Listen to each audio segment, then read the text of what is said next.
A partir de agora, você é nosso convidado a acompanhar uma conversa com o presidente do Senado Federal, o senador Eunício Oliveira. O nosso tema, basicamente, é uma análise sobre esse momento e os importantes projetos, propostas que estão sendo pauta de debates, reflexão e votação aqui na Casa. Presidente, muito grata pela sua presença no argumento. Eu agradeço mais uma vez, Tânia, pelo convite. Eu estava lembrando que há 30 anos atrás a Assembleia Nacional Constituinte estava trabalhando. Todo vapor, o país construindo paradigmas para a sua democracia, que estava naquele momento o país passando por um momento de abertura política. Agora a gente tem um momento impactante também da política, revendo a dinâmica, os parâmetros e as referências dessa democracia. Eu tenho ouvido do senhor palavras como a necessidade de um protagonismo da casa, a necessidade da coragem, do diálogo, do debate e da votação. E as matérias estão aí, né, presidente? Bom, primeiro, eu quero deixar bem claro, eu estou chegando agora, pouco de uma abertura de apresentação das diretrizes, de 22 diretrizes, que como presidente da Casa, com a mesa diretora, nós aprovamos para a Casa, para o corpo da Casa, que é extremamente qualificado, mas precisava dessa injeção de ânimo nos servidores, verdadeira, de alguém que quer o diálogo, de alguém que não distingue entre o trabalho do diretor-geral com o trabalho da pessoa mais humilde aqui nessa casa. Então, esse é o primeiro ponto. O segundo ponto é que, por incrível que pareça, essa semana eu reuni alguns senadores das mais diversas matizes, dos mais diversos partidos políticos, dos mais diversos pensamentos ideológicos, para conversarmos um pouco de política. O fato é que o disciplinamento de fazermos aqui a ordem do dia no horário marcado, de fazermos os debates apropriados, como ontem nós fizemos um debate belíssimo aqui sobre essa questão da criança e do adolescente. Aqui na Casa nós fizemos esse intenso debate, não só em relação a isso, mas em relação a várias outras matérias. Então, através da conversa, através do diálogo. E a imprensa me questionava qual foi o tema. Não teve tema. Foram vários temas, porque, como você disse, na época da Constituinte, eu não era ainda político, mas assistia ao velho Paz de Andrade, ali com o doutor Ulisses e tantas outras lideranças, fazendo ali noites e noites longas de debate, de conversa, para encontrar a saída para a transição entre ainda os resquícios da ditadura militar e o novo regime democrático, feito, patrocinado pela nossa Constituinte, que gerou a nossa Constituição de 88. Então, esse é o propósito, o propósito de fazer com que essa casa que perdeu protagonismo, essa casa que foi aprovando matérias e transferindo as suas funções, muitas vezes não deliberando e permitindo que outros entes da federação ou outros poderes adentrassem aqui na Casa com decisões que muitas vezes não foram levadas a cabo por decisão nossa aqui, ou por indecisão nossa nas casas. Então, eu acho que esse é um momento que a gente tem que reconquistar esse espaço de protagonismo, e esse espaço de protagonismo nós só reconquistaremos com a reconquista do povo brasileiro em relação, e a credibilidade do povo brasileiro em relação ao parlamento. Não existe democracia sem política. Não existe democracia sem parlamento. Fora do parlamento é ditadura. E nós não queremos mais o retorno, como você abriu o programa dizendo, lembrando aqui a Constituinte do Dr. Ulisses, nós não queremos mais ditadura nesse país. Esse país é um país aberto, transparente, e tem que ser construído e reconstruído a cada minuto, ou a cada hora, a cada dia, a cada semana, a cada mês, a cada ano, para devolver a sua alegria aos brasileiros, à sua própria população. Esse é o nosso papel. O papel de protagonista não é no sentido de ser superior ao poder A ou ao poder B, discutir, mas discutir, dialogar abertamente, na clareza do sol, que o sol nos permite, na luz do dia, para que a gente possa discutir, conversar política e buscar transformar aquilo que estava muito encolhido em algo mais largo, através, obviamente, sempre do diálogo, que o diálogo é quem harmoniza. Nesse momento, os trabalhadores do país estão bem interessados no que vai ser discutido, que tem sido votado aqui na casa. Eu acompanhei um almoço do qual o senhor participou com representantes da Confederação Nacional da Indústria e o senhor falou sobre a questão da terceirização, né? O projeto que foi votado na Câmara, a despeito de uma discussão que acontece aqui, já está nas mãos do presidente Temer, é o último passo para virar lei. O que o senhor acha desse movimento que foi feito? Qual é a expectativa do trabalhador em relação aos seus direitos? Bom, eu saí da CNI e mesmo de lá vim aqui, recebi todas as centrais sindicais. Eu sei de poucas coisas, mas uma das coisas que eu sempre convivi com ela e sei um pouquinho mais é em relação à questão de terceirização. É preciso que se diga para a sociedade que o empregado de uma empresa terceirizada não é diferente de um empregado de uma empresa qualquer, desde que seja seletista. No caso do funcionário público é diferente, ele tem um outro estatuto, ele tem estabilidade, que não é o caso do servidor por CLT em qualquer circunstância. Então eu tenho dito que o projeto que foi aprovado, ele regulamenta a atividade. O conteúdo do projeto não cabe a mim fazer avaliação, porque eu não estava no Congresso Nacional aqui no Senado, eu não era senador em 1998, quando ali eu estava entrando no meu primeiro mandato, essa lei foi aprovada no Senado e só agora ela foi discutida e aprovada na Câmara dos Deputados. É uma lei importante do ponto de vista de regulamentar uma atividade? Não tenho dúvida. Agora, uma lei de 1998, que deve ser sancionada pelo presidente, e eu, abertamente, sem nenhum tipo de vaidade, aqui na presença da Casa, entreguei para o senador Paim, que é um trabalhador, né, que é o representante dos trabalhadores, inclusive aqui nessa Casa, para que ele fizesse um relatório. E nesse relatório do senador Paim, eu tenho discutido bastante com ele, porque ele é um relatório que ele pode aprimorar esse projeto que foi aprovado na Câmara dos Deputados, que é um projeto de 1998, portanto, é um projeto que é uma lei, que embora seja sancionada agora, ela é uma lei que está valendo há 18 anos, porque a Câmara não teve mais condições de modificar esse projeto, porque é a regra do regimento. Ele veio de lá, veio ao Senado, do Senado voltou para a Câmara, e a Câmara só cabe ali aprovar ou rejeitar o projeto, ou então fazer a opção pelo que veio ou pelo que voltou. A Câmara fez a opção pelo que voltou. Então, quando eu disse que esse projeto, esse relatório do Paulo Paim, ele é um relatório que tem que ser mais moderno, né, que tem que atualizar essa lei, que já tem 18 anos que ela foi aprovada aqui no Senado.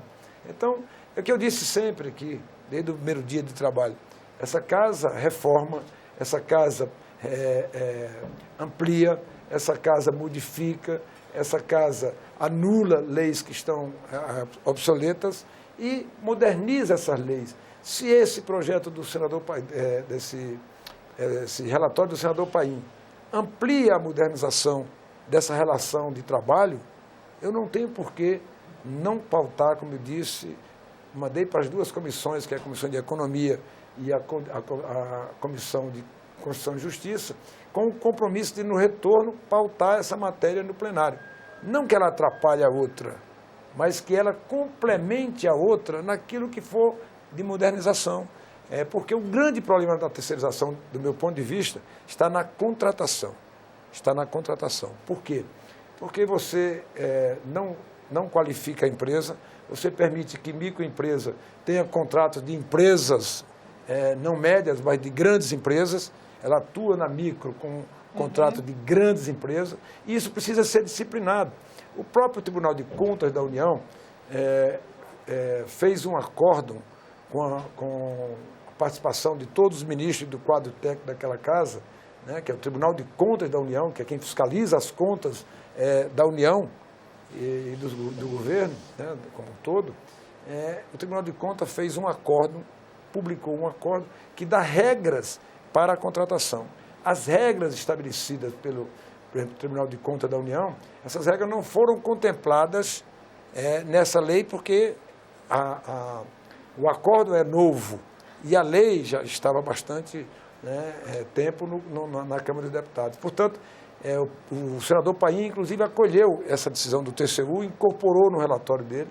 Nós vamos analisar, vamos fazer um comparativo, aquilo que modernizar, aquilo que ampliar direito de trabalhadores e melhorar a relação patrão-empregado, nós vamos, obviamente, aqui aprovar e caberá à Câmara de Deputados modificar, caberá ao Presidente da República depois sancionar ou vetar, mas nosso trabalho, nosso papel nós vamos exercer aqui no Senado Federal, porque foi esse o compromisso que fiz, né, ao chegar aqui, quando a imprensa me procurava, eu anunciava que faria isso e é isso que vou fazer. Acredito que na mesma linha siga a reforma trabalhista. Outro dia eu ouvi numa entrevista de rádio a seguinte informação: as crianças que hoje têm 7 anos, 80% das profissões que elas desempenharão ainda não existem. Isso provavelmente significa que o conceito de direito trabalhista também se altere ao longo desses anos todos? É natural, nós temos uma CLT, né, muito bem feita à época, mas ela é de 1940. Se nós estamos aqui discutindo um outro projeto de terceirização, dizendo que esse projeto é complementar a essa lei que vai ser sancionada pelo Presidente da República, que tem apenas 18 anos que foi alterada, você imagina a CLT que é de 1940. Né? Então, portanto, a CLT tem, de 40 para agora, tem 67 anos. 67 anos de existência. De mudança intensa, tecnológica. Então, de mudança intensa, é como você acabou de dizer. Essas crianças terão profissões diferentes. E essa CLT, essa lei que nós estamos agora fazendo, essa reforma, vai servir para essas novas profissões? Vai estar atualizada? Então, o mundo todo se moderniza. Eu lembro que eu era ministro das Comunicações em 2004, não existia o Wi-Fi. Nós tínhamos aqui 120 mil telefones celulares. Né? Hoje nós temos mais de 250 milhões de telefones celulares. A televisão era analógica. Foi o senador Eunício Oliveira, à época, ministro das Comunicações, que construiu esse arcabouço para que tenhamos hoje no Brasil, para que tivéssemos hoje e tenhamos hoje agora no Brasil, a TV digital brasileira sem pagar um centavo de royalties para nenhum outro país que se dizia naquela época muito mais desenvolvido do que nós. Então, é a evolução, quer dizer, veio do telefone analógico para o digital, depois veio para o Wi-Fi, agora você tem milhares de aplicativos em relação à telefonia móvel. Então, o mundo vai se modernizando e as leis também, o Congresso tem que acompanhar, né, esse sentimento da população que hoje participa muito efetivamente, né, do dia a dia de cada entidade, do Congresso e da atuação de cada parlamentar. Então, essa interação e essa modernização de tudo é atualizada diariamente, não tem como se pensar diferente. Por isso que eu disse, leis obsoletas nós temos a obrigação de revogá-las. Leis ultrapassadas nós temos a obrigação de modernizá-las. As reformas que sejam necessárias a serem feitas, nós vamos, obviamente, fazer num processo bastante dialogado, discutido, conversado. Olha, eu aprendi muito a semana passada, eu que imaginava que conhecia bem essa questão de terceirização, semana passada aprendi muito com as centrais sindicais, que num diálogo ali conversamos bastante. Ontem eu recebi cerca de 50 garotos da SPM, que é uma universidade, né, que forma jovens para propaganda e relações internacionais, e ali com eles eu aprendi muito, né, eles pegaram a minha experiência e eu busquei, né, a modernidade naquelas conversas que tivemos ali. Então essa interação ela é extremamente importante, por isso que eu sou afeito ao diálogo, jamais, né, a prepotência, jamais a imposição, mas eu estou aqui nessa casa para fazer exatamente isso, para dialogar e buscar, nesse diálogo, o resultado que toda a população espera. Acredito que nesse rumo também vão as discussões do foro privilegiado, de abuso de autoridade, que são também pautas que estão por aqui, né, senador? Bom, primeiro, o foro privilegiado, que a sociedade tanto nos pedia, nos cobrava, o foro privilegiado é bom que se diga. Muitos, né, por falta de informação, acham que o foro privilegiado, ou o foro por você exercer uma função, por prerrogativa de função, são apenas deputados e senadores. Não. Nós temos no Brasil 38 mil brasileiros que têm prerrogativa por função. Saiu da função, ele perde a prerrogativa. Então, como todos faziam esse questionamento, eu escolhi a PEC que tinha aqui, que era a PEC número 10, pautei essa PEC, não há regime de urgência feito por líderes em uma PEC, porque ela tem regimento próprio, do 352 ao 374, se não me falha a memória, do regimento interno. Ela tem um trâmite normal, ela está em discussão aqui no plenário, são 5 sessões no plenário. Se houver emenda, ela volta para a Comissão de Constituição e Justiça, debate lá a emenda e vem para o plenário para ser incorporada ou, se rejeitada na comissão, ela será eliminada como manda o regimento. Portanto, foro privilegiado foi pautado por mim. Abuso de autoridade. Será que alguém... Eu recebi do Ministério Público, do Dr. Janot, essa semana, o anteprojeto de abuso de autoridade. Eles também não concordam. Ele me disse que não concorda com abuso de autoridade. E acho que nenhum brasileiro vai concordar com a carteirada. Nenhum brasileiro vai concordar que eu, por ser senador, tenha direito a sentar na primeira cadeira se você pagou a mesma coisa que eu paguei no cinema. Porque eu estou dirigindo e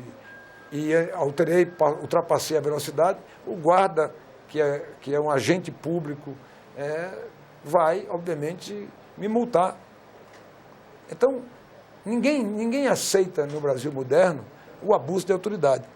É preciso que ela seja debatida com a sociedade, discutida com a sociedade, explicada para a sociedade e, como eu disse, é a mesma coisa do foro. A maioria das pessoas que eu converso achavam que o foro privilegiado era só para deputados e senadores que tinham foro centralizado por prerrogativa de função. Nós temos mais de 38 mil brasileiros, juízes, promotores, procuradores, né? Todos esses têm foro, né? Várias outras funções têm foro por prerrogativa de função. Saiu da função, perde o foro. E agora, pela essa medida que eu pautei, a PEC 10, ninguém mais terá foro, nem o presidente da República e nem mais ninguém terá o foro privilegiado, se for aprovada, obviamente, essa medida que foi pautada por esse presidente. Presidente, muito grata pela sua presença aqui no nosso programa. Mais uma vez, eu que agradeço. Né? É uma honra aqui para nós. Eu agradeço também a você que nos acompanha, lembrando que esse é o programa Argumento e que você é nosso convidado a fazer sugestões e críticas ao trabalho da TV Senado pelo 0800 61 2211, que é uma ligação gratuita. Lembro também que há a possibilidade de você rever esse e outros dos nossos programas usando o endereço eletrônico senado.leg.br/tv. Até a próxima.